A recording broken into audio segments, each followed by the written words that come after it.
Buenas tardes, como siempre, muchas gracias por su presencia aquí. Sean todos bienvenidos a esta segunda ofrenda que la Real Sociedad Económica Matritense de Amigos del País hace hacia la ciencia. Ya dijimos que el calendario oficial impone hablar de ciencia durante unos días, pero los que de verdad amamos el saber sabemos que hay que celebrarlo y homenajearlo todos los días del año. Verán que en el título de hoy de la conferencia se habla de una mirada histórica en español. Esto es una exigencia en principio de la Comunidad de Madrid cuando se le envió el programa de actos que teníamos previsto aquí en esta sociedad. La comunidad lo exigía así para, supongo, sus fines publicitarios y pidió que se hablara de algo pero que apareciera la palabra español. Yo celebro esto, desde luego, me siento contento, pero de todas maneras era un aviso que llegaba ya tarde, porque desde el momento en que yo pensé invitar al profesor que hoy nos acompaña, don Francisco González Redondo, yo ya sabía que, aun cuando ignoro cómo va a conducir el acto esta tarde, pero yo ya sabía que hoy aquí se va a hablar en español, de alguien español, y que tiene mucho que ver con el tema también tema central que nos reúne sobre si puede pensar una máquina. Ahora, recordando precisamente estas palabras, se me ocurre que deberíamos de corregir a otro ilustre español, don José de Echegaray, cuando dijo que, queriendo simbolizar que España es un páramo científico, un desierto cultural científico, cuando dijo que no se podía pronunciar el nombre de ningún gran científico si no es con gran esfuerzo de los labios, porque claro, era extranjero. Seguramente su modestia le impedía pronunciar su propio nombre y el de otra persona que hoy con seguridad va a aparecer por aquí porque tiene mucho que ver a la hora de respondernos sobre si se puede o no pensar una máquina. No es mi intención en absoluto ocupar el espacio que debe de ocupar nuestro conferenciante de hoy, a quien agradezco.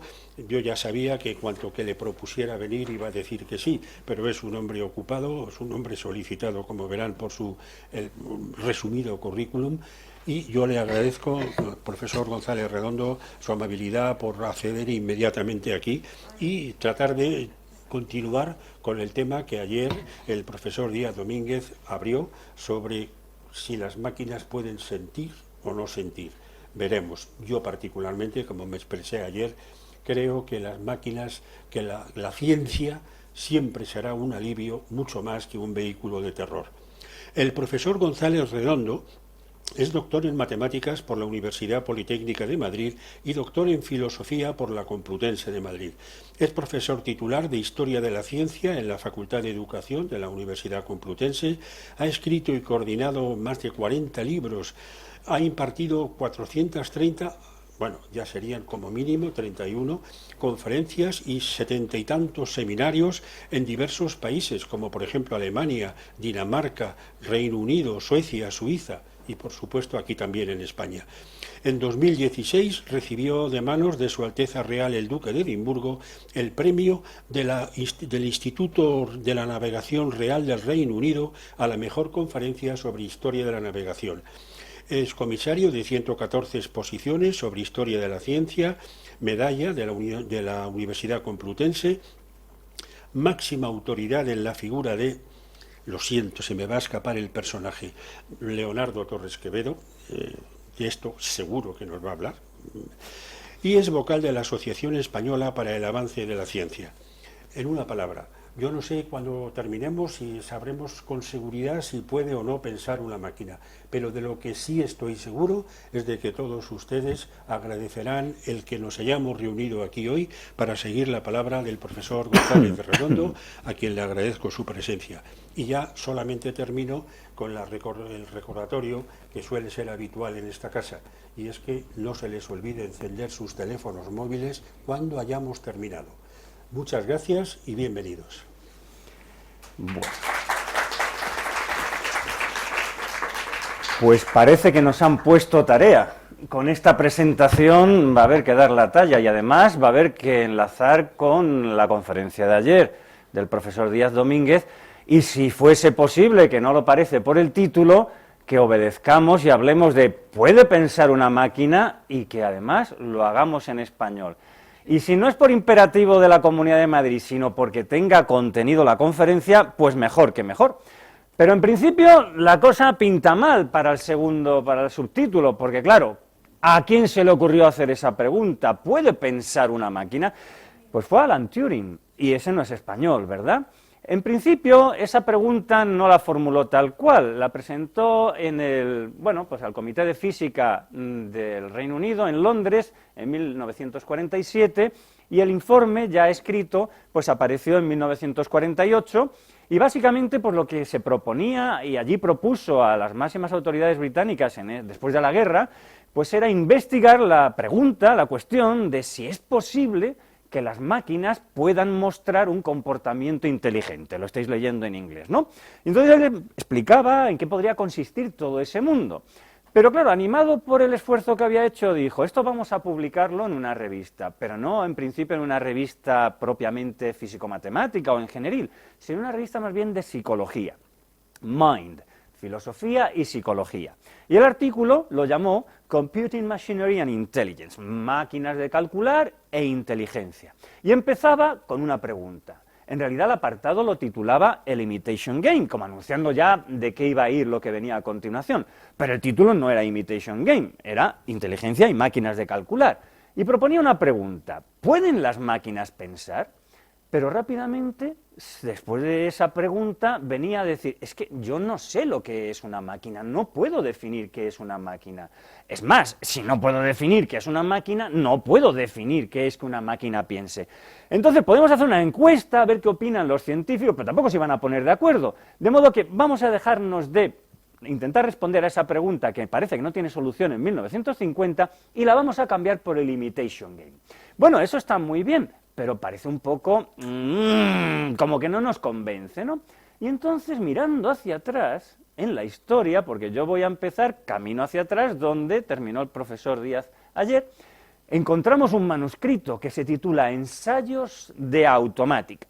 Y en el manuscrito, el autor de este manuscrito, pues considera de interés que se forme, en esos años, 1910, 11, 12, un cuerpo de doctrina, que se podía llamar automática, que determinara y comparara todas las soluciones ideadas por los científicos, si los hubiera, para que estudien este tema de la automatización e intenten encontrar visiones más o menos conjuntas.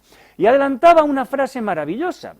Se cree que para automatizar el trabajo de la inteligencia sería necesario construir una máquina inteligente, y es esto un error fundamental. Bastaría que fuese inteligente su constructor. Y esto quedaba en manuscrito, pero queda en manuscrito en el siglo XX, hace más de 110 años, y parece que es de total actualidad. ¿Son las máquinas, los dispositivos, las creaciones inteligentes, o los inteligentes son sus creadores, sus programadores? Bueno, esta persona, cuyo nombre ha sonado ya, se llama Leonardo Torres Quevedo. Ya estamos, Leonardo, como el florentino, lo habrá dejado en manuscrito y lo habremos descubierto 100 años después. Pues no. Nuestro Leonardo, que es cántabro, que no es florentino, lo transforma en un libro. Ensayos sobre automática, su definición, extensión teórica de sus aplicaciones. Y empieza definiendo, claro, intentando construir una ciencia, y el objeto primario, el autómata, habrá que decidir qué es, no como Turing, que no sabe lo que es una máquina y que no sabe qué es que una máquina piense. La denominación de autómata se aplica a una máquina que imita la apariencia y movimientos, pero eso no es interesante. Lo importante no son esas máquinas, sino son las máquinas que imitan no los gestos, sino las acciones del hombre. ¿De qué hablaba de Turing? ¿Del imitation game? Bueno, la palabra imitar, las acciones, el pensamiento van a estar en los ensayos de automática desde la primera página hasta el final. Pero claro, si son unas nuevas máquinas que en 1913 no existen, esto salió impreso ya en enero del año 14, habrá que crear una nueva ciencia para estas nuevas máquinas, la automática, que se dedica ¿a qué? A dar formato, construcción, fundamentación teórica de unas máquinas que vamos a llamar autómatas, que están dotados de una vida de relación, es decir, que se relacionan esas máquinas con el entorno, con los humanos en concreto, no como los autómatas mecánicos que no hacen nada más que repetir una misma secuencia, Y para esto hay que construir una máquina. ¿Pero qué es una máquina? Que Turing no contestaba a la pregunta. Leonardo, sí, el nuestro. Los autómatas deberán tener sentidos, termómetros, brújulas, dinamómetros, para obtener información del entorno. Los autómatas deberán tener miembros para poder luego ellos ejecutar acciones. Claro, para todo eso hace falta que tengan energía. Pero no es eso lo importante. Lo importante, lo capital de estos autómatas es que estén dotados de discernimiento. ¿Qué es discernimiento? La capacidad de discernir, de distinguir, de tomar decisiones, diríamos, de pensar por sí mismos, ¿no? Que puedan ellos, en cada momento, teniendo en cuenta las impresiones que reciben por los sentidos, etcétera, y también a veces las que han recibido y han memorizado en su memoria artificial, ellos solitos ordenar, sin intervención humana, la operación deseada. Es necesario que los autómatas imiten, de nuevo la palabra imitation, la operación deseada, que imiten a los seres vivos, ejecutando sus actos con arreglo a las impresiones que reciban y adaptando su conducta a las circunstancias. Pero claro, no estamos hablando de Alan Turing, que ni define qué es una máquina, ni define qué es inteligencia. Leonardo lo acaba de hacer, pero además nos regala una máquina. Y la prensa en el año 14, y no en español, aunque esto está en español y traducido, titula la portada de Le Matin: la máquina puede realizar el trabajo cerebral del hombre. Pero ¿qué máquina es la que nos ha proporcionado el Leonardo español, que no solo traslada manuscritos a trabajos impresos, sino que encima construye unas máquinas que lo ilustran? Pues vamos a dar entrada a un segundo fiera, a un segundo pionero internacional de todo este mundo, Norbert Wiener y el ajedrecista. ¡Oh! Se nos ha escapado una palabra, ¿verdad? 1948. Porque si en 1947 empezaba Turing todos estos temas, en el Reino Unido, desde Estados Unidos, pero con presencia en Francia casi constante, Norbert Wiener nos regala por fin en 1948 un libro, La cibernética. Ya daba nombre, según él, a una nueva ciencia sobre el control y la comunicación en el animal, entre ellos los humanos, claro, y la máquina.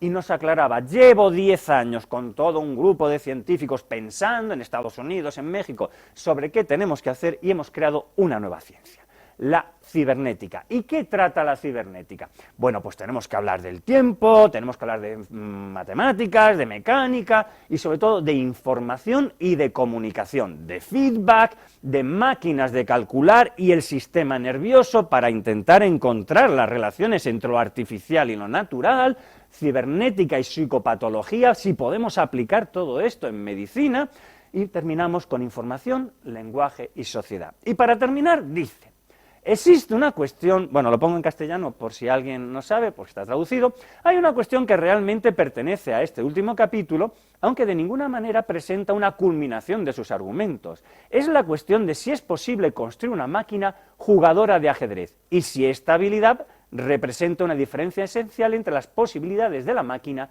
y de la mente humana. Se plantea Wiener en 1948 si será posible construir una máquina que juega al ajedrez, o que un humano pueda jugar al ajedrez contra una máquina, porque si eso fuese así, sería evidente que esa máquina estaría imitando el pensamiento humano.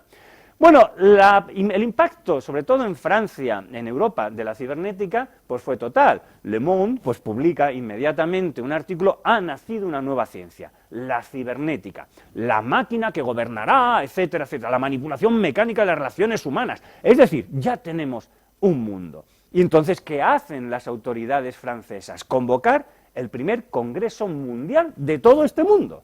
Lo van a llamar las máquinas de calcular y el pensamiento humano, pero todo el mundo lo llama Congreso Mundial de Cibernética. Se va a celebrar en el Instituto Blaise Pascal, el creador de la primera máquina, yo nos lo contaba el profesor Díaz ayer, y empieza, como no puede ser de otra manera, pues en ese año, invitando a que hablen de sus máquinas los creadores de las primeras computadoras. Pues va a venir ahí a hablar del Mark I, el Mark II, el Mark III, bueno, Zuse no va a poder hablar, pero van a hablar de las máquinas de Zuse en la Alemania de la Segunda Guerra Mundial, lo que están haciendo en el Bureau de Standards, y claro, también va a haber españoles, porque hay españoles que están expectantes a ver qué está sucediendo. Por supuesto, el título es el que habéis visto, pero todo el mundo entiende que los que se están reuniendo son los cibernéticos. En 1951, enero del año 51, ha cuajado en Europa que este mundo el que Torres Quevedo llamaba automática, se llama cibernética. Pero está muy clara la cuestión. ¿Podrán pensar las máquinas? La pregunta sigue planteando, y se puede plantear en francés, o se puede plantear en italiano, o en inglés, o en todos los idiomas, porque el mundo de llamémosle como queramos llamar, el mundo de la computación, de pueden pensar las máquinas, está reunida en Francia en enero. La máquina y el cerebro humano.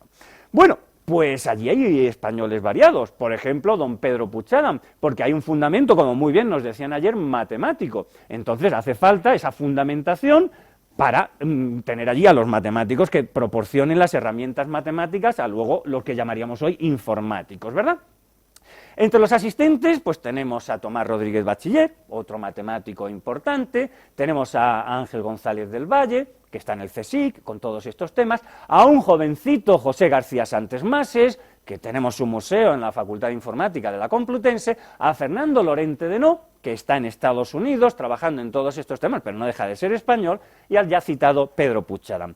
¿Pero quién va allí como estrella invitada? Pues lógicamente, hay dos, un creador de máquinas, Walter, que va a llevar sus... bueno, ahora lo vamos a ver, y vamos a llevar a Norbert Wiener. Norbert Wiener nos va a hablar de la máquina de computación, claro que sí, pero ese mismo día, antes de que Norbert Wiener hablase, alguien ha intervenido, se apellida Torres Quevedo, y de lo que va a hablar en el año 51 es de los trabajos de automatismo de la Escuela Española. Y Norbert Wiener aparece por allí después, y el pobre, yo no sé cómo le temblarían las piernas, porque habló en la sesión después de lo que él había hecho. Y lo que había hecho es jugar contra una máquina que jugaba al ajedrez y perder contra la máquina contra la que jugaba como humano. Porque esa máquina derrotaba a todos los humanos con los que jugaba. En el año 48 él había dicho, si se construyese una máquina de jugar con la que el humano pueda jugar al ajedrez, se demostraría e ilustraría todo lo que yo he llamado cibernética, y no sabía que había una máquina que le iban a poner delante en el año 51. El pobre se tuvo que ir a consolar con lo que había presentado Gray, las tortugas. Claro, porque cuando se hablaba en la prensa sobre la máquina y el cerebro humano en ese Congreso Internacional de Cibernética, no se destacó lo que contó Wiener, o lo que contó Aiken, o lo que contaron sobre Zuse. Lo que se destacaba es que se había presentado una máquina que demostraba todo eso que se estaba diciendo, una máquina que jugaba al ajedrez.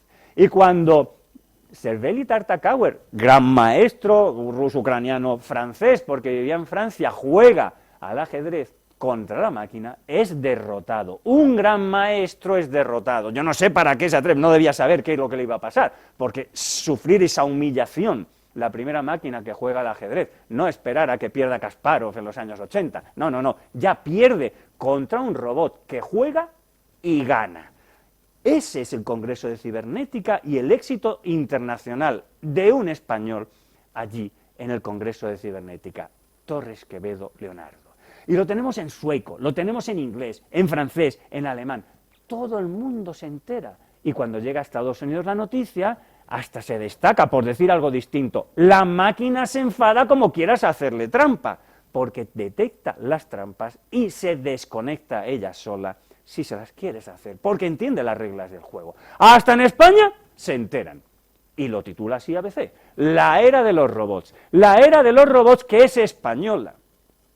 No es francesa, no es americana. El que ha proporcionado el primer robot en el año 51, se supone enero del 51, es un español a todas las autoridades del mundo. Norbert Wiener tiene una oportunidad, se la brinda a sí mismo, la oportunidad de reconocer su pecado, pecado de ignorancia, que en ciencia es importante, pero hay otro que es de honestidad científica. Y en la cibernética, segunda edición del año 61, plantea qué es lo que cambia con respecto a la primera.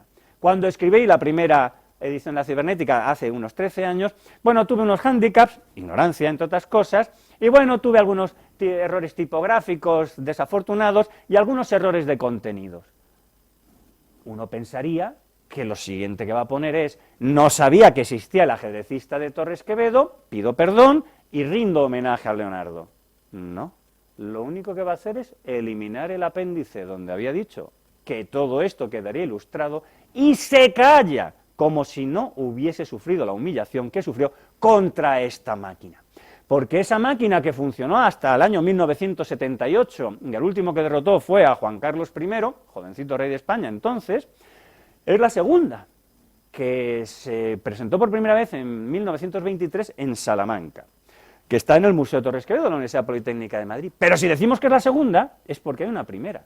Y esa primera no es del año 23, es de 1913. En realidad estaba ya en el año 12, pero la presentó en el Congreso de la Asociación Española para el Progreso de las Ciencias en Madrid en 1913. Y él tenía muy claro lo que estaba presentando y nos lo contaba en el catálogo. Eso que había quedado en manuscrito en el año 11-12, lo imprime.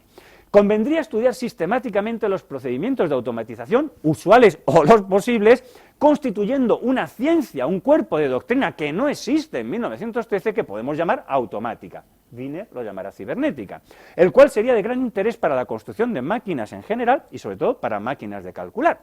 Bueno, pues para que todo esto quede ilustrado es para lo que he construido el ajedrecista, para demostrarlo de manera práctica. En Madrid nadie se enteró, pensaban que era un juguete. También es verdad que no existían los ensayos sobre automática porque no se publicarán hasta enero. Entonces, claro, cuando un científico tiene una máquina, pero no tiene la ciencia que la fundamenta, pues la cosa no funciona bien. Cuando un científico tiene una ciencia, pero no tiene ninguna máquina que lo demuestre, pues tampoco la cosa funciona bien. Y eso es lo que pasa con todos los pioneros de la computación, ingleses, franceses, alemanes, norteamericanos. Tienen teoría, pero no saben construir máquinas, o son ingenieros que construyen máquinas, pero no lo fundamentan, porque no saben, son ingenieros constructores. El nuestro Leonardo, desde el año 13-14, tiene la ciencia y la máquina que demuestra la ciencia, o la máquina que queda fundamentada por la ciencia. Y eso es lo que va a presentar en París al año siguiente. Bueno, esto por la razón que sea no quiere ir, pues lo damos aquí. Ahora. Y la presenta, y ahora ya sí se van a enterar, porque ya tiene el libro y tiene la máquina. Entonces esto es mucho más fácil presentarlo, y eso es lo que va a hacer. Y este es el titular de Le Matin: la máquina puede realizar el trabajo cerebral del hombre. Una máquina que sabe jugar al ajedrez. Esos son los titulares. Y decimos, ya claro, pero ¿cómo va a saber Wiener sobre esto? ¿Es verdad que viene mucho a Francia? No, si en 1915... Scientific American, que es la revista puntera de divulgación científica de hace más de 100 años, ya le había dedicado a Torres Quevedo un artículo muy bien ilustrado, tamaño periódico, varias páginas, Torres y sus destacados dispositivos automáticos. Pero lo que estáis leyendo no es eso, lo que estáis leyendo, creo yo, es el subtítulo que dice ni más ni menos: sustituirá mediante máquinas a la mente humana. ¿Quién es el padre de la inteligencia artificial en 1915, cuando Alan Turing no ha nacido casi, porque nació en 1912, tenía 3 años? Nuestro Leonardo. Y entonces le preguntamos a ChatGPT. A ver, el ajedrecista, pues es un achievement en groundbreaking en el campo de la inteligencia artificial. ¿Se puede considerar la primera máquina dotada de inteligencia artificial? ¿Y qué nos contesta ChatGPT? Bueno, el ajedrecista era un achievement, pero no se puede considerar la primera máquina. Y digo, bueno, vale, pues no puede considerar. Me has dicho que existe el teorizador lógico, ¿no? Muy bien, pero el teorizador lógico es de los años 50. Entonces, ¿el teorizador lógico es una máquina o es un programa? Bueno, habría que contestar. Bueno, en realidad no es una máquina, es un programa que rula con Fortran, etcétera. Bueno, muy bien, entonces, ¿existe alguna máquina que se pueda considerar un significant achievement en el campo de la inteligencia artificial entre el ajedrecista de 1912 y el teorizador lógico? Dice, sí, uno del año 57, uno del año 56, uno del año... Pero te estoy preguntando, entre el 12 y el 56, esto es ChatGPT contestando. Ignorancia. Bueno, hay una explicación, y es que no han metido todos los datos, porque cuando ChatGPT sale en el año 22, pues no tiene hasta, claro, lo del año 21 no lo han metido todavía, no tienen ese barrido de información, a ver si alguien ha publicado algo y solo pirateo, y no conocían nuestro artículo que publicamos en 1921 en los Annals of the History of Computing, Leonardo Torres Quevedo, el pionero de la computación, de la automática y de la inteligencia artificial, con un prólogo, un resumen que era brutal, y que no tenía yo claro que me lo dejasen publicar, pero que os traduzco. La historia de la computación es una historia fascinante, la búsqueda de pioneros poco conocidos de la automática, de padres del ordenador perdidos, de fundadores de las ciencias de la computación que no resultan conocidos, o de creadores de la inteligencia artificial sin reconocimiento. Pues ante todo esto, más vale que se haga una mirada al pasado un poquito más abierta que la que se ha hecho hasta ahora, ¿no? Bueno, pues eso es lo que hacemos en ese artículo. pues con este brutal resumen conseguimos que nos lo publicaran. Pero hemos mencionado ChatGPT, y ayer se mencionó ChatGPT aquí. ¿Y qué es ChatGPT? Bueno, pues que dicen ellos mismos, los de OpenAI, ¿no? Pues nos dicen, bueno, hemos entrenado un modelo llamado ChatGPT que interactúa de una manera conversacional, ¿no? Este diálogo hace posible pues que le preguntemos y que nos contesten, admite errores, tiene respuestas incorrectas, incluso rechaza preguntas inaceptables porque no le parece bien, ¿no? Bueno, si buscamos un poquito más, ¿qué sería esto? Pues ChatGPT no deja de ser un chatbot, ¿no? Muy bien. Pero ahora llamamos inteligencia artificial a cualquier cosa, ¿no? Pues sería un chatbot de inteligencia artificial desarrollado por OpenAI, y bueno, lo que se supone es que esto pues mejora mucho pues chatbots que ya existían desde los años 60, ¿no? En los cuales, pues bueno, una persona pues puede interactuar de alguna manera porque se le van entrenando, establecidas por un conjunto de expertos, las posibles respuestas, ¿no? Bueno, esto tiene su origen, la historia está más o menos contada, y nosotros inmediatamente, pues saltamos en cuanto salió ChatGPT, y lo publicamos así, sí, ChatGPT, inteligencia artificial y Torres Quevedo, porque no es del todo original esta historia. Y diré, no te vas a pasar conferenciante y nos vas a decir que ChatGPT también se adelantó Torres Quevedo en esto. Pues sí. Así que vamos a verlo, porque en sus ensayos sobre automática, que es una monografía no muy extensa y que debería estar en la biblioteca de cualquier humano, sobre todo si es español, pues nos encontramos referencias como esta, ¿no? Bueno, no hay ninguna diferencia esencial entre la máquina más sencilla y el autómata más complicado, pues es un sistema material sometido a leyes físicas, ¿no? Entonces, pues cualquier razonamiento importante pues se podría establecer pues, con las maniobras correspondientes, y la máquina que la ejecutase pues parecería, imitando, ¿verdad?, que razonaría por sí mismo. Y esto es lo que extravía muchas veces a la gente, ¿no? Porque claro, es que Descartes negaba, incluso a la infinita potencia divina, la facultad de construir autómatas capaces de imitar, de nuevo imitar, imitation game, del otro se creerá original, de imitar las acciones humanas que son guiadas por la razón.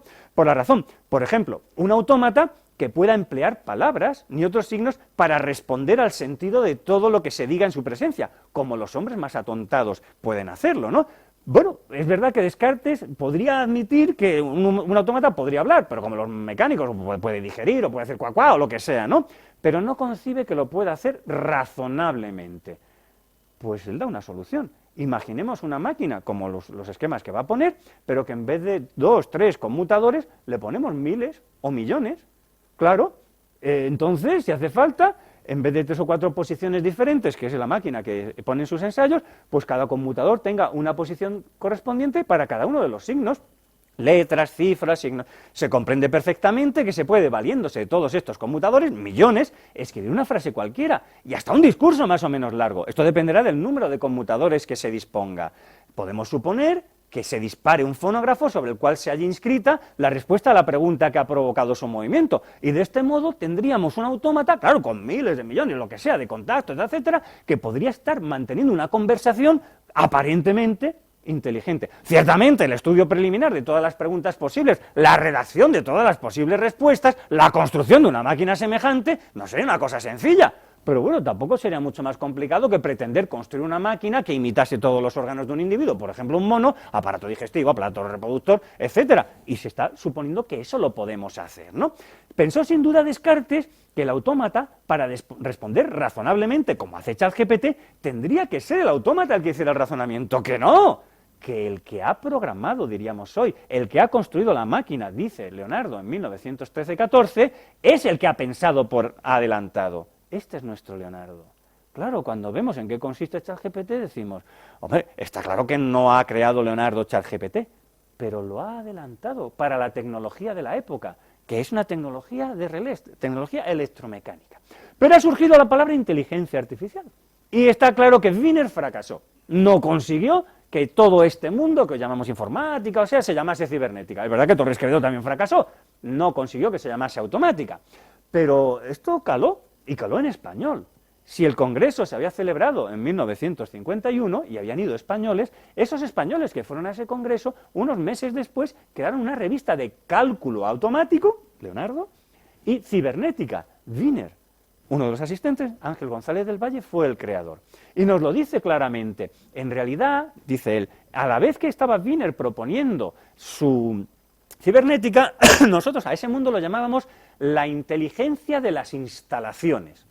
Hoy diríamos, bueno, inteligencia artificial, estaría diciendo la inteligencia de las máquinas, la inteligencia de las instalaciones. Bueno, la cosa fue cuajando y llevó incluso a la creación de una sociedad española de cibernética. Esta revista, Cálculo Automático, es muy poco conocida, no se cita, pues la acogen dos instituciones, la Real Sociedad Matemática Española, ¿vale? Y esta nueva sociedad de cibernética que se va a crear también con sede en el CSIC. Pero claro, ¿qué ha sucedido en 1852? Que ha nacido Torres Quevedo. ¿Qué ha sucedido en 1952?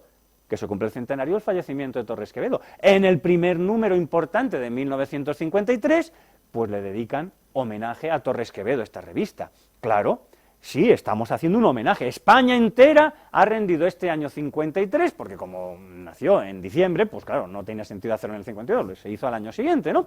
Toda la generación del 98 está personificada en las personas que por primera vez se han integrado en la historia de la ciencia internacional, como adelantaba nuestro anfitrión, y ya no hay problema de vocalización, porque son nombres españoles, no como decía José Echegaray en su discurso de ingreso unas cuantas décadas antes, en el siglo XIX, que no había labios españoles que pudiesen pronunciar. Bueno, pues ahora ya sí se puede, porque existe la generación del 98, y sobre todo, por añadidura, claro que tenemos revista y claro que tenemos sociedad, y Torres Quevedo es eso, el precursor y el mentor espiritual de esta sociedad de cibernética.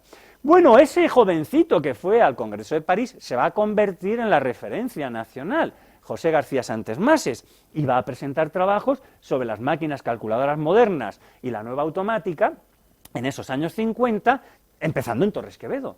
Ha estudiado la obra de Torres Quevedo y quiere darla a conocer como fundamento de lo que los españoles van a hacer, porque es lo que ha visto en París. Probablemente no lo conoció en sus años de estudiantes, pero en París sí lo vio. El Torres Quevedo que presentó estas máquinas en París no es Leonardo, que ya había fallecido, sino su hijo Gonzalo. Y claro, el problema es que no van a tener éxito ninguno porque quien va a acuñar la expresión inteligencia artificial va a ser McCarthy, con, bueno, Minsky, con otros que van a reunir en Dartmouth en 1956. Van a tener mucho éxito. Lo primero que van a hacer es decir, de Turing no queremos saber nada. Por supuesto, de Wiener tampoco, porque es mayor que nosotros, tiene mucha presencia y nos va a comer, y entonces no tiene sentido. Nosotros queremos ser, el problema del adanismo, ¿no? Somos los adanes, los primeros en aparecer por aquí, pues todos los anteriores no existen. Por supuesto, Torres Quevedo tampoco va a existir, y nos vamos a convertir nosotros en los padres, en el origen de la inteligencia artificial.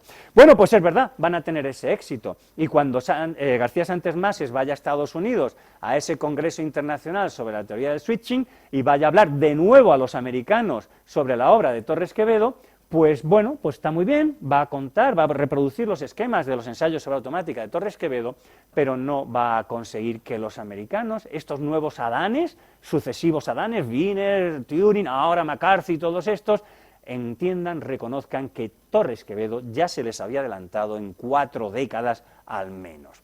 Claro, esto es a lo que hemos venido, a comprobar que el puede pensar una máquina se puede contar perfectamente en español. Pero vamos a contar un poquito más de este español y entender cómo surge todo este mundo que acabamos de ver en comparación con las figuras mundiales, ¿no? De entrada es cántabro, nace en esa casa que sigue existiendo.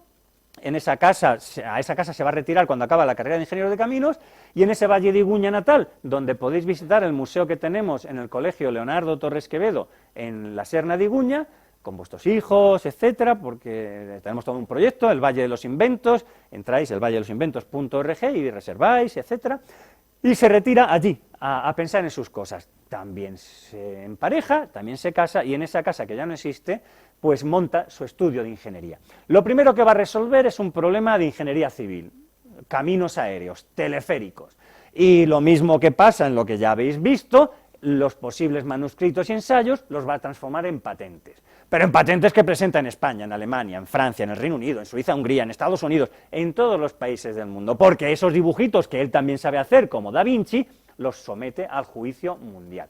¿Y qué tiene que hacer un científico? Ensayarlo. Y allí en su valle natal ha ensayado varios modelos, y como emprendedor va a llevar su proyecto con su dinero a Suiza. Se va a orquestar una campaña de difamación porque no se quiere que un español construya el primer teleférico para personas del mundo y transitoriamente va a fracasar. Pero va a atender otro fracaso, que es el fracaso de Babbage. Babbage, con tecnología mecánica, se ha gastado su fortuna y la del gobierno en unas máquinas que no consigue construir con esa tecnología. Y Leonardo nos aclara, es que con tecnología mecánica, y nos lo da en un libro, y nos lo demuestra con máquinas, como es habitual en él, ¿no? Lo que queremos hacer es construir una máquina, un sistema físico que sea análogo o analógico a la fórmula que queremos calcular, de tal manera que el resultado físico pues será equivalente al resultado matemático. Entonces, ¿qué funciones podemos computar con este tipo de máquinas? Pues él nos lo explica. Babbage quiso hacerlo para funciones, pues no, esas funciones no las puede construir así, y desde luego con la máquina analítica va a ser imposible. Claro, es lo que quiere calcular una fórmula algébrica cualquiera, siempre que la incógnita sea función explícita de los datos, lo llama máquina analítica y con esa tecnología no lo va a conseguir. Podemos hacer lo que yo hago, es decir, computar funciones continuas con derivada primera finita, por ejemplo, funciones polinómicas, y sus máquinas algébricas hacen eso, resuelven ecuaciones de segundo grado o hasta el grado 8, la máquina que va a construir. Esto lo presenta en artículos, porque no se lo queda en manuscrito, que os estabais sospechando que eso que estaba manuscrito se quedó así. No. Nuestro Leonardo lo traslada a artículos, lo traslada al discurso de ingreso en la Academia de Ciencias y a más publicaciones, monografías que publica en Francia, en Bélgica, etc. Pero una vez resuelto esto, pasa a resolver un problema mucho más importante. En el cambio de siglo lo que quieren los humanos es volar, y lo que hay son globos dirigibles. Unos primeros globos dirigibles, los de Zeppelin, que se accidentan, y los de Santos-Dumont, que son inefectivos porque no conservan la forma. Y nuestro Leonardo presenta la patente de un sistema que reúne las ventajas de unos y de otros, pero no puede evitar una realidad: el gas que va a permitir que eso flote en el aire es hidrógeno, y ese es un gas inflamable. Los motores de combustión, os podéis imaginar, en la duda al principio del siglo, si motores eléctricos, que son quizá más seguros, o unos primitivos motores de combustión. Pues tú pones un motor de combustión y encima una bolsa llena de hidrógeno. Eso es una bomba voladora. Entonces, eso lo dicen las autoridades internacionales. Los franceses optimistas dicen, no, lo que ha presentado Torres Quevedo resuelve el problema de navegación aérea, que se ensaye. Pero Nature, Literary Digest, The Aeronautical Journal, dice, no, se acaba de matar Braski, se va a matar después Severo, porque claro, es que eso son bombas voladoras, prohibido hacer pruebas con aeronaves con humanos pilotando. Y Leonardo, que dice, ningún problema, invento el mando a distancia. Claro, así dicho coloquialmente, es mucho decir, lo que ha inventado es un dispositivo que va a permitir teledirigir cualquier vehículo. ¿Pero se va a quedar en patente nada más? ¡No! Tiene un prototipo que lleva a la Academia de Ciencias de París. Y la prensa mundial, os pongo dos ejemplos, pero están en el Colonist Zeitung, el Mensajero, en rumano, en todos los idiomas, por supuesto en francés, hay 20 periódicos franceses destacando, que Torres Quevedo ha presentado en la Academia de Ciencias de París el 3 de agosto de 1903 un sistema de control remoto que puede teledirigir vehículos terrestres, barcos, sobre todo torpedos, que eso existe, y cuando los haya, aeronaves, porque lo ha demostrado allí. El gobierno de España, ante esa realidad, decide dotar un centro de investigación, un par de años antes había dotado otro para Cajal, cuando todavía no era premio Nobel, y decide crearlo con el nombre Centro de Ensayos de Aeronáutica, para construir esa aeronave, ese dirigible, y para construir telequinos ya efectivos que puedan teledirigir aeronaves. Va a alquilar Leonardo Torres Quevedo el frontón Betty Hyde, y si vais hoy al frontón Betty Hyde, abierto de lunes a domingo, de 10 de la mañana a 2 de la tarde, podéis leer esa frase que en un documental que estrenaron hace 15 días en Telemadrid, que todavía podéis ver, pues dije, el frontón Betty Hyde tiene que estar a disposición de la ciudadanía. Puede tener muchos usos, pero en cualquier caso hay algo que no se puede evitar: honrar la memoria de Leonardo Torres Quevedo. Y hoy es un templo honrando esta figura, porque allí construyó telequinos efectivos. Allí teledirigió el primer coche eléctrico teledirigido de la historia. Y allí construyó el primer dirigible. No es fantasía, aquí lo tenéis. Esto es el frontón Betty Hyde y el primer telequino operativo. El primero, bueno, este es el segundo, porque el primero lo puso en el primer coche eléctrico y lo teledirigió en febrero de 1905. El segundo lo va a llevar a Bilbao, El primero lo va a desmontar del coche eléctrico y lo va a montar en un bote en el estanque de la Casa de Campo, y va a teledirigir en 1906 una lancha allí en ese estanque. Pero de eso no he encontrado fotos todavía, pero de lo que hizo en Bilbao sí. En noviembre del año 5 y luego en septiembre del año 6 teledirigió el bote Vizcaya. Si vais al Museo Marítimo de Bilbao, al Itxas Museum, tengo ahora una exposición donde cuento todas estas cosas con maqueta, planos, etcétera, hasta enero del año que viene lo podéis visitar. Bueno, pero también construyó el dirigible, y lo hizo con la ayuda del entonces jovencito capitán Alfredo Quindelán, luego será general del Ejército del Aire, en ese momento el ayudante fiel de Leonardo. Y claro, al construir una máquina, o al construir un dirigible, lo que sea, mejoras lo que tenías, mejora la patente del año 2, y la patente la hace una nueva en el año 6, en Francia y en el Reino Unido en el año 7. Y en ese año 1906 ya culmina, porque en presencia del rey Alfonso XIII va a teledirigir el bote Vizcaya allí en el puerto de Bilbao. ¿Pero qué es el telequino? Lo va a montar en el bote Vizcaya. Los planos los conservamos. Conservamos los esquemas del bote Vizcaya. Lo han comprado en Alemania, baterías Tudor, lo adaptan en los astilleros que tienen allí cerca de Euskalduna, y se va a convertir en el primer barco que pasa a la historia. Pero lo que pasa a la historia no es esto. Lo que vais a ver ahora es algo que es, ¿cómo es posible lo que vais a ver ahora que no esté reproducido tal cual, con mejor calidad si acaso, en todos los libros de primaria de nuestros escolares, sea la comunidad autónoma que sea? Porque en 2007, el Instituto de Ingenieros Eléctricos y Electrónicos de Estados Unidos, que descubrió lo que había hecho Leonardo Torres Quevedo, le dio un milestone a Leonardo. Y con este resumen, en 1901 el ingeniero español Leonardo Torres Quevedo comenzó el desarrollo de un sistema que llamó telequino y que era capaz de realizar movimientos mecánicos a distancia. El sistema era una manera de probar globos dirigibles de su invención sin arriesgar vidas humanas. En 1902 y 1903 solicitó varias patentes del sistema, porque también solicitó la patente en Francia, en Alemania, en Inglaterra, en Estados Unidos, en España. Y esta frase: con el telequino, Leonardo Torres Quevedo estableció los principios operacionales del moderno sistema de control remoto sin cables. Sí, esto es una obra española y está reconocido mundialmente. ¿Cómo es posible que salga un escolar de primaria en España sin saber esto? Bueno, pues este éxito va a hacer que empresarios privados creen una institución privada, complementaria de las públicas, Sociedad de Estudios y Obras de Ingeniería, para que Leonardo desarrolle sus invenciones. Y lo primero va a ser, 20 años después, resolver ese fracaso. El primer teleférico para personas del mundo no se pudo poner en Suiza, se pondrá en el año 7 en San Sebastián, en el Monte Ulia de San Sebastián. Ese mismo año 7 se realizarán con Alfredo Quindelán las pruebas en Guadalajara del primer dirigible, y sobre todo en el año 8 ya con el dirigible transformado y los espías franceses haciendo fotos que luego transforman en patentes. Se pelea con los militares en España, lamentablemente fracasa esa colaboración y se tiene que llevar el dirigible a Francia. Pero claro, esto va a evolucionar. El gobierno español crea un laboratorio de mecánica aplicada para que desarrolle las potencialidades del telequino, porque el telequino en realidad no es solo un mando a distancia, es un dispositivo electromecánico. Y en el año 4, año 5, esto no es manuscrito, es mecanografiado, pero no se llega a publicar, nos dice esto: estos globos, a los que yo les pondría el telequino, o como son sensibles a la presión barométrica, les puedo poner un barómetro, a la orientación magnética, les puedo poner una brújula, a las ondas hertzianas, con el telequino, lo mismo que a muchos otros aparatos análogos que pudieran idearse y ponerse a bordo. Entonces lo que tendríamos es un autómata que seguía obedeciendo a las impresiones recibidas, que tienen, permítaseme la frase, una vida de relación mucho más complicada con el entorno que las máquinas industriales, porque no se limitan a ejecutar un trabajo mecánico, sustituyen al trabajo inteligente en operaciones que parecían reservados para los humanos. Y dice en este año 4 o 5, que no sé exactamente de qué año es, se podría ir muy lejos por este camino, pero es ya prudente deteneros. Claro, es que esto le está dando vértigo. Él lo que quiere es teledirigir, y lo que está encontrando es todo un mundo que de momento no quiere entrar en él. Pero Echegaray sí entra, lo acaban de mencionar.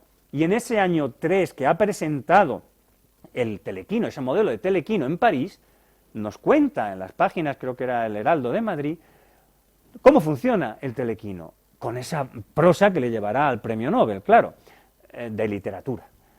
El primer premio Nobel de Literatura en España no fue de un literato profesional, sino de un ingeniero de caminos como José Echegaray.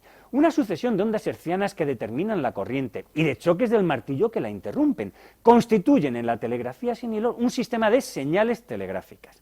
En la invención del señor Torres Quevedo, una serie de mandatos que el telequino interpreta. Estáis escuchando el lenguaje, Imitation Game 1950, que el telequino interpreta, distribuyendo él solito, moviendo el timón a la derecha, más o menos, o moviéndolo hacia la izquierda, como la dirección del buque exija, o haciendo actuar el motor, y por lo tanto a la hélice con más o menos velocidad, o deteniendo su marcha. Precisamente en esa interpretación de cada mandato, en esta distribución de las órdenes recibidas, consiste la peregrina invención del señor Torres Quevedo, un aparato material sin inteligencia, interpretando como si fuera inteligente las instrucciones que le comunican. ¿No es esto admirable en su sencillez? Lo que es admirable es cómo lo explica magníficamente don José Echegaray. Bueno, pues en 1909 recibe un encargo Leonardo. Se ha enterado su amigo Maurice Docan, que había sido presidente de la Sociedad Matemática Francesa, que está aplicando esta tecnología electromecánica a las máquinas de calcular, que en el siglo XIX las que ha construido son de tecnología estrictamente mecánica. Y le dice, queremos publicar sus investigaciones en una nueva publicación, un gran libro que estamos preparando. Pero Leonardo en ese momento ha sido elegido embajador cultural de España en la conmemoración del centenario de la proclamación de independencia de Argentina. Y allí va a haber discursos sobre la unidad de la raza, el lenguaje, en fin, todas estas cosas. Y Leonardo dice, sí, pero voy a presentar en el congreso científico que hay allí los diseños de la primera computadora digital electromecánica de la historia. Y allí nos lo cuenta. En ese congreso expuso algunas consideraciones generales sobre los procedimientos de automatización mecánica que permiten sustituir con frecuencia al trabajo inteligente del obrero el trabajo puramente mecánico de una máquina. Y a continuación, refiriéndome ya concretamente a las máquinas de calcular, manifesté haber llegado al convencimiento de que es posible construir un autómata que ejecute una serie determinada de cálculos, por complicados que sean, sin auxilio de operador humano ninguno, de tal forma que baste inscribir los datos para que el autómata calcule e imprima, si se quiere, los resultados. 1910. Y los esquemas los tenemos, tan bonitos como los de Da Vinci, si queréis, pero claro, aquí se publican, y lo publican en la revista de la Ingeniería en Argentina y en la revista de Obras Públicas en Madrid. Es decir, que todo esto está más que documentado. Vuelve de Argentina y lo que va a disfrutar es del éxito internacional de sus dirigibles. Aquí voy corriendo porque para que veáis cómo se van a ir construyendo dirigibles cada vez mayores, cobrando una fortuna por cada uno de ellos. En Francia, en el Reino Unido, más en el Reino Unido, y aunque en España no se sepa, cuando se escriben libros sobre los dirigibles en la Primera Guerra Mundial, pues las portadas lo que tienen es un dirigible, el sistema Torres Quevedo, hundiendo submarinos alemanes y destruyendo la amenaza de los submarinos alemanes en la Primera Guerra Mundial. Un papel clave en la victoria de los aliados, porque anulando la amenaza de los submarinos se podía circular por el Mar del Norte, por el Canal de la Mancha, el Golfo de Vizcaya, por Gibraltar, por el Mediterráneo, sin mayor problema. Y es que en el Reino Unido se construyeron más de 60 dirigibles de los suyos, los que habéis visto eran franceses. Sí, 18 de un tipo, 60 de otro, se venden a Rusia, se venden a Estados Unidos. Todo esto es nuestro Torres Quevedo. Unos dirigibles que se comercializan sobre todo desde Francia. Aquí sí sabemos exactamente cuánto cobraron. Hay 62.000 francos, hay 12 sueldos anuales de profesor titular de universidad.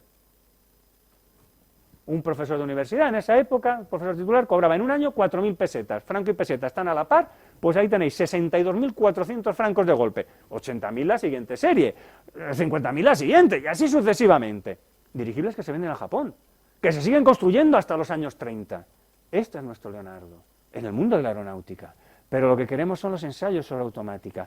Ha demostrado que tiene esta nueva tecnología electromecánica y dice, el laboratorio de mecánica aplicada hay que cambiarle el nombre cuando he vuelto de Argentina y lo vamos a llamar laboratorio de automática.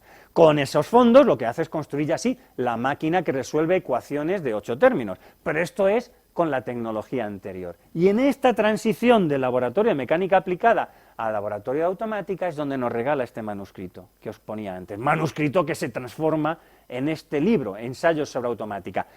Tratado teórico que se ilustra con las primeras computadoras digitales que construye. El telequino es un autómata, pero lo que tenéis debajo es la primera máquina de calcular que multiplica electromecánica.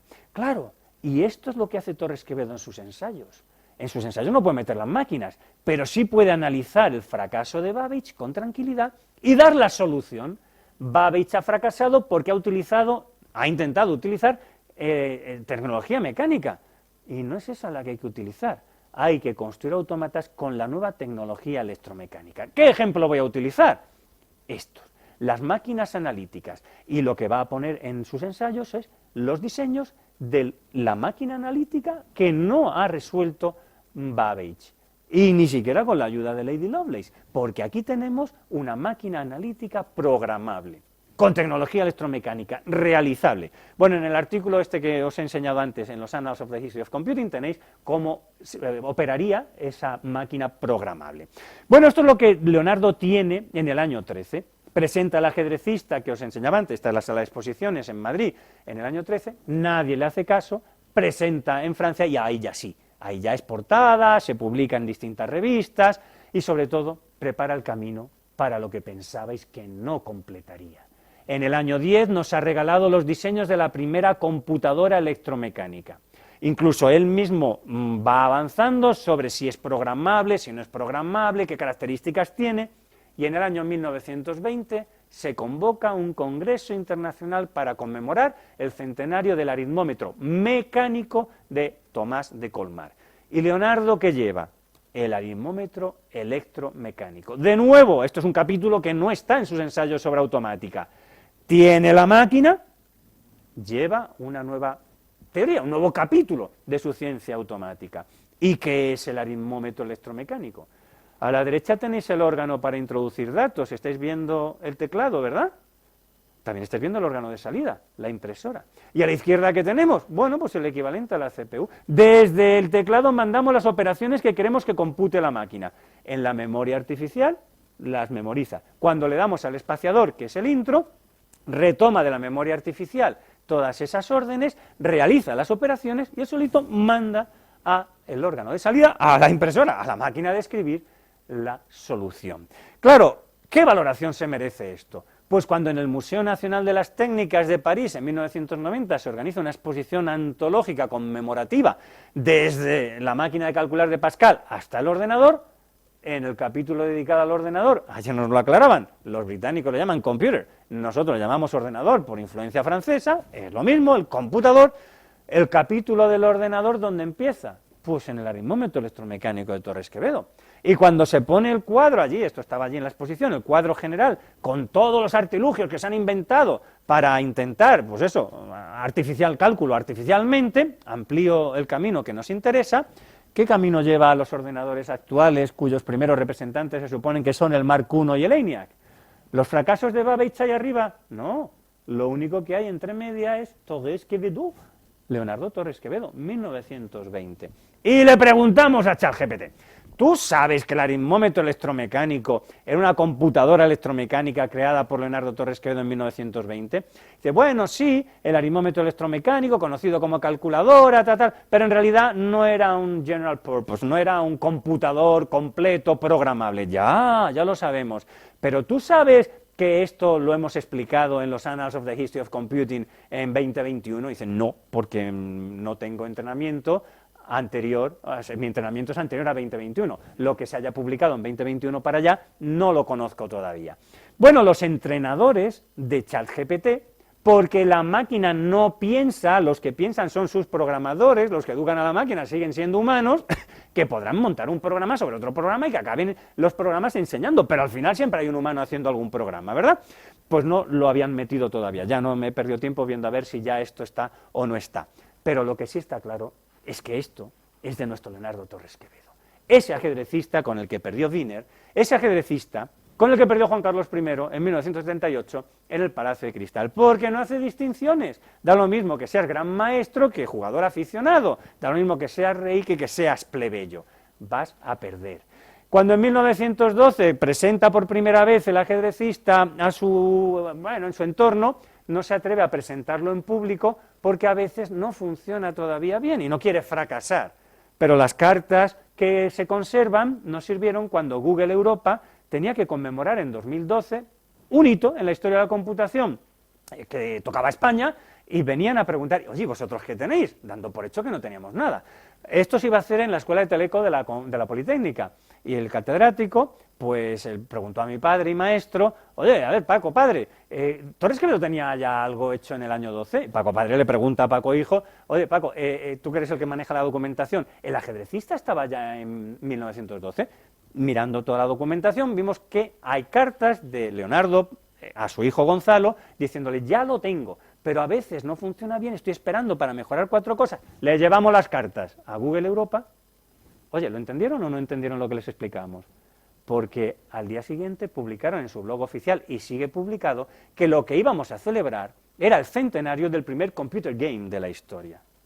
Y es que nuestro Leonardo es el ingeniero total, porque ese primer teleférico que construyó en el Monte Ulia se clonó, y en 1916 se construyó uno más grande, pero igual, en el río Niágara, 5 kilómetros aguas abajo de las cataratas del Niágara. Y en 2023 seguía funcionando exactamente igual que el primer día, sin haber tenido ni un solo accidente. Y como esta es una historia que se cuenta en español, no pasa nada porque esta historia se cuente todos los días en español, porque está pintado con el rojo igualdad de la bandera de España.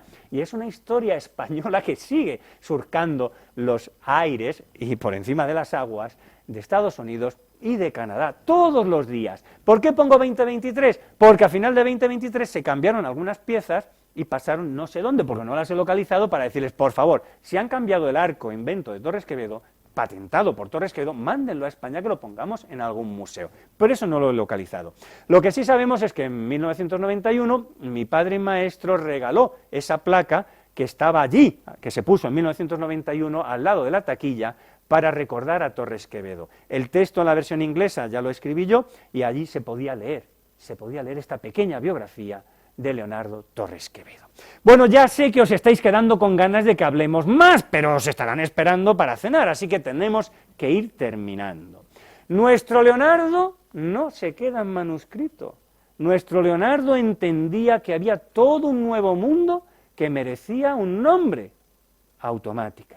Y nos lo regaló en ese manuscrito diciendo, hay que crear un cuerpo de doctrina. Como no lo creó nadie, lo creó él, escribiendo el tratado, y nos adelantó esa frase: se cree que para automatizar el trabajo de la inteligencia sería necesario construir una máquina inteligente, y es este un error fundamental. Bastará que sea inteligente su constructor. Los programadores de ChatGPT son los inteligentes. ChatGPT hace lo que los programadores le han dejado que haga, y lo van a ir mejorando. Y nuestro Leonardo lo puso en un libro, y nuestro Leonardo lo demostró con máquinas, y nos lo explicó perfectamente. Esta es una nueva ciencia, que luego la llamó otro cibernética, perfecto, pero que se caracteriza por unas máquinas, autómatas. Ahora, ¿qué nombre le damos a lo que Leonardo llamaba autómatas, máquinas con sentidos, con miembros, con energía y con discernimiento? Lo llamamos robots, pero son máquinas que realizan el trabajo cerebral del hombre, son máquinas que sustituyen por imitación a la mente humana. Por eso hay frases que todo español debiera conocer, aunque, como el Instituto de Ingenieros Eléctricos lo diga en inglés, o Maurice Docan lo diga en español, en francés, perdón, pero que todos tendríamos que conocer en español. Porque en Figaro, en 1930, escribe Maurice Docan un artículo sobre máquinas de calcular. Claro, la historia empieza con Pascal y termina con Torres Quevedo, obviamente, antes que todos estos otros pioneros, porque son de décadas posteriores. El sabio ingeniero español Leonardo Torres Quevedo, miembro asociado, debería ser considerado el más prodigioso inventor de nuestro tiempo, al menos en el ámbito de los mecanismos, porque ha atacado el problema en el que fracasó Babbage, y ahora sí, lo ha hecho con las herramientas, con los recursos de la electromecánica, y ha dado una solución teórica completa de ese problema que quedó inconcluso, y ha dado una solución práctica parcial con su anemómetro electromecánico, aunque nos ha regalado los diseños para construir el computador electromecánico programable en sus ensayos sobre automática. Lo que pasa es que lo ha dejado inconcluso porque ya tiene 75 años en el año 28, en el año 27, y ha decidido dejarlo para los siguientes, para esa escuela que se suponía que iba a existir española de automática, que terminó con él. Y yo termino con esa pregunta, porque está formulado ahí en forma interrogativa. ¿No deberíamos considerar a Torres Quevedo, entre otras cosas, el padre de la inteligencia artificial? Pues la pregunta os la hago yo, pero como me gusta terminar diciendo, la respuesta está en vuestras manos. Muchas gracias.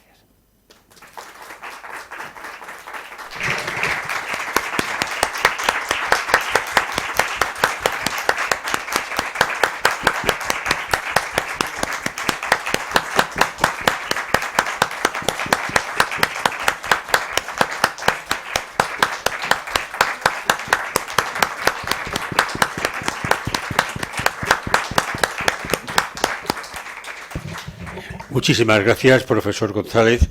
Y ahora se abre un turno de preguntas posibles con el ruego para agilizar la sesión que éstas sean concretas y concisas, por favor. Pues está a su disposición el micrófono.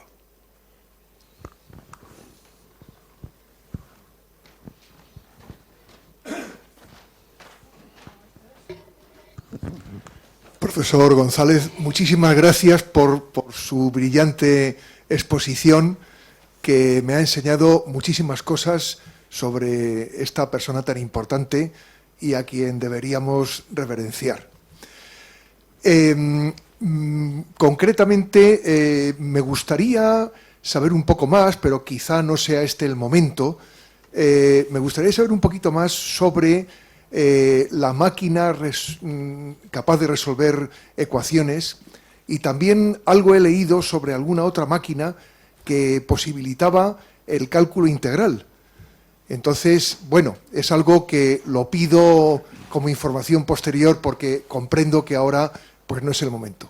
Pero muchas gracias también por las citas que ha hecho respecto de mi contribución modesta de ayer, porque creo que es importante que en este foro de la Semana de la Ciencia, de alguna forma, se enlace unas conferencias con otras, porque eso le da el sentido de continuidad necesario, que contra lo que pudiera ser pues saltos que al público asistente pues le pudieran dar una idea pues de temas inconexos, cuando todas estas cosas pues están perfectamente conectadas. Muchas gracias por todo. Pues lo primero de todo, agradecer, por supuesto, y voy con lo último. Sí, yo ayer vine porque entendía que la Casa, la Real Sociedad Económica Matritense, pues ha hecho un esfuerzo y nosotros debíamos hacer el esfuerzo de coordinarnos y dar a la audiencia una estructura, ¿no? Y como estoy en 1000 instituciones, entiendo que esto es lo que tenemos que hacer, me parecía que era lo más oportuno. Y aparte, pues aprender, claro, porque mis visiones no son científicas intrínsecas como las suyas, sino más históricas, ¿no? Y entonces, pues perfecto, aprendí un montón y pude enlazar con lo que iba a contar yo hoy. Sobre lo primero, muchísimas gracias. Yo no había venido a hablar de mi libro, pero aprovechamos y hablamos de mi libro o de mis libros. Salió hace muy poquitas semanas en Ediciones de la Catarata, los libros de la Catarata, la última biografía, la más reciente, divulgativa, sobre Leonardo Torres Quevedo. Leonardo Torres Quevedo, su vida, su mundo. ¿Y por qué le hemos llamado Su vida, su mundo? Porque 2 años antes habíamos publicado, Leonardo Torres Quevedo, mi padre y yo, su obra.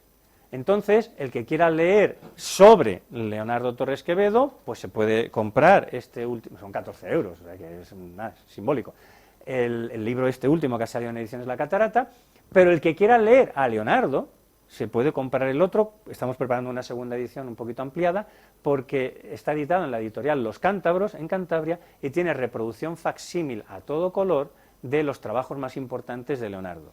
Entonces ya lo importante no es lo que digamos nosotros, es leer al propio Leonardo. Son 500 páginas, hay un estudio introductorio con muchísima bibliografía de mi padre y mío, pero lo importante son las 300 y pico páginas de reproducción de la memoria sobre las máquinas algébricas, por ejemplo.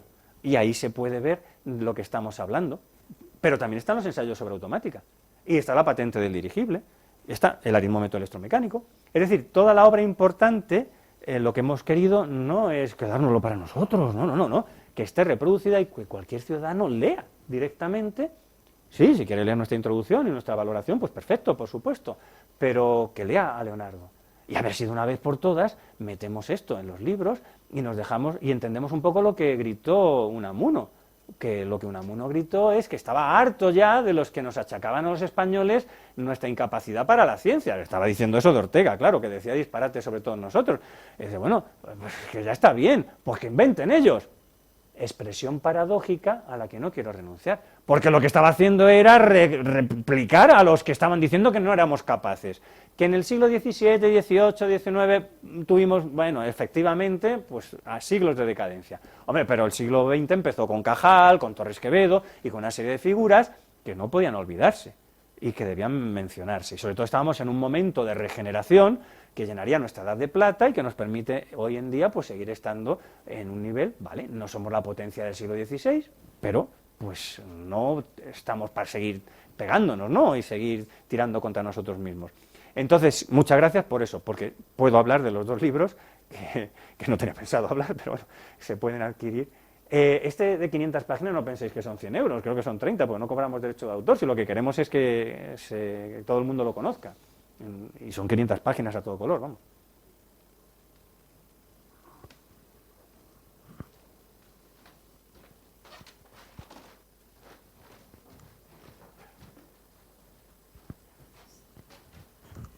Buenas tardes, yo también me quiero unir a las felicitaciones, me ha gustado mucho la presentación y como en varios escritos ha aparecido Babbage, que Torres Quevedo le mejoró en sus errores, ellos dos se conocían y si es así, ¿qué opinó Babbage de todo lo que le adelantó en los conocimientos Torres Quevedo? Gracias. La fecha del fallecimiento de Babbage no sé exactamente cuál es, pero Babbage trabajaba en los años 30, en los años 40 del siglo XIX. Leonardo nace en 1852, para cuando es imposible que lo conociera. Es más, yo creo que tampoco leyó trabajos de Babbage, porque probablemente no existían, claro, y las memorias de Lady Lovelace pues son manuscritos que se descubrieron mucho tiempo después. Lo que conoce, yo creo, Leonardo de Babbage está porque lee mucho en la biblioteca de la Academia de Ciencias, lee mucho en la biblioteca del Ateneo de Madrid, en la biblioteca de la Escuela de Caminos, por supuesto, y sobre todo, seguro que ha leído la Enciclopedia Británica, y lo que dice la Enciclopedia Británica sobre Charles Babbage. Eso sí, porque lo dice en algún sitio. De acuerdo con la Enciclopedia, entiendo que la británica, Babbage fracasó, intentó esto, etcétera. Entonces, conocerse es imposible que lo conociera. Es más, si es que Babbage pasó desapercibido y Lady Lovelace nadie lo ha conocido. Ha sido en el siglo XX cuando se ha redescubierto de alguna manera y se ha valorado y se ha entendido que lo que proponía la máquina analítica o el motor analítico que proponía Babbage y las ideas de Lady Lovelace eran pues el inicio de la programación. Pero eso es en el siglo XX cuando se ha entendido así. Pues en el siglo XX Torres Quevedo no se queda en proyecto, lo publica en español, en francés, y hay menciones en inglés continuamente. Y hemos visto que hasta los años 50 es que está ahí. ¿Cuál es el problema? Que yo creo que por falta de honestidad, todos estos adanes de la inteligencia artificial, pues no quieren decir que han tenido un forerunner, un pionero, un precursor 30 o 40 años antes. Y bueno, hasta los propios españoles pues se van olvidando de él, y en las facultades de informática, de la Politécnica, de la Complutense, no existe Torres Quevedo. Ni en Teleco, ni en ningún sitio. Lo cual dices, bueno, pues así sigo yo dando conferencias, ¿no? Pero, hombre, si lo metemos ya en los libros de primaria, pues no sé, ya todo español, pues que conozca a Cajal, que conozca a Torres Quevedo, pues a Isaac Peral, a Juan de la Cierva, en fin, pues no sé, a las figuras que tenemos, ¿no? A ver si lo conseguimos algún día. No lo hemos conseguido ni en Cantabria, que es de donde nace Torres Quevedo, pues no sé, en Madrid, veremos. ¿Tenéis mano con la Consejería de Educación? Pues a ver. Yo encantado de contarle al consejero, no sé si es consejero o consejero, no sé, creo que es consejero, ¿no? Pues venga, vamos, que tenemos que meterlo en los libros, que los niños salgan ya desde primaria y ya no se les olvide. ¿Os imagináis 2, 3, 4, 5 generaciones de niños sabiendo esto? Pues ya se acaba el problema, toda España lo va a saber a continuación. ¿Alguna pregunta más? ¿Puedo preguntar otra cosa? Yo creo que sí, profesor.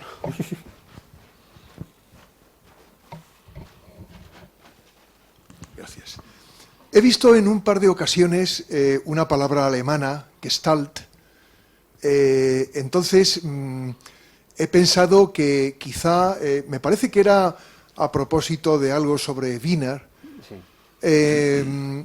he pensado que quizá se quería aprovechar pues algo de esta corriente psicológica del Gestalt, ese movimiento psicológico, para, digamos, que toda esta incipiente automática, cibernética, o como lo queramos llamar, pues aprovechara más adecuadamente lo que es el comportamiento humano, no solamente el pensamiento lógico, sino también el comportamiento. No sé si la cosa iría por ese lado, ¿no? O sea, me ha llamado la atención esa palabra.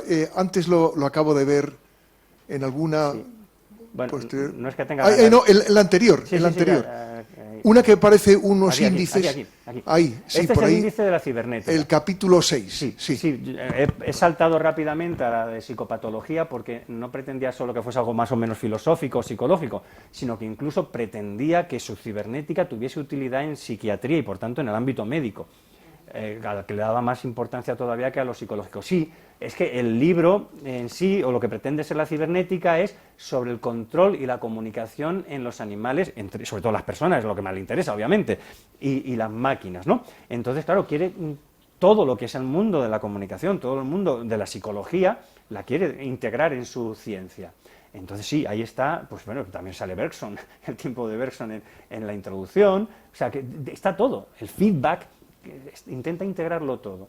Y no tiene muchas páginas, veis, son 180 y, bueno, 190 y tantas al final, y la introducción ocupa 20 y tantas, o sea que, no, mira, 40, empieza el primer capítulo en la 40, bueno, no, de la 7 a la 40.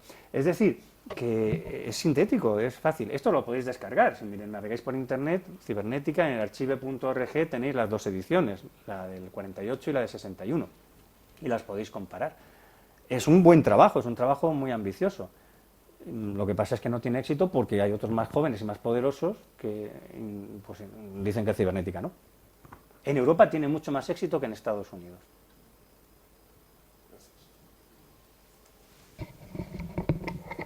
¿Alguna pregunta más? Pues no me queda sino repetir el agradecimiento al profesor González y desde luego creo que ocurre como cuando se hace un regalo a alguien con mucho cariño, con mucho entusiasmo, muchas veces disfruta más el que lo regala que el que lo recibe. Esta sociedad, esta vocalía, está haciendo un esfuerzo para homenajear con todo el cariño y todo el corazón a la ciencia. Y la verdad es que por lo que hemos recibido, tanto ayer como hoy, y lo que recibiremos en el futuro, en las próximas conferencias previstas, creo que nosotros somos los homenajeados y los bendecidos. En parte también gracias a la presencia de ustedes. Si nos quieren acompañar, el lunes próximo tendremos la siguiente entrega, en donde veremos las aplicaciones de las matemáticas a la investigación en la lucha contra el cáncer. Y otras conferencias, además, que hacen que este homenaje a la ciencia lleve asociado este sustantivo tan importante que es el humanismo. Queremos homenajear al humanismo científico en general, que es lo que da verdadero sentimiento humano. Muchísimas gracias y siempre que ustedes quieran venir será un privilegio para mí recibirles. Gracias.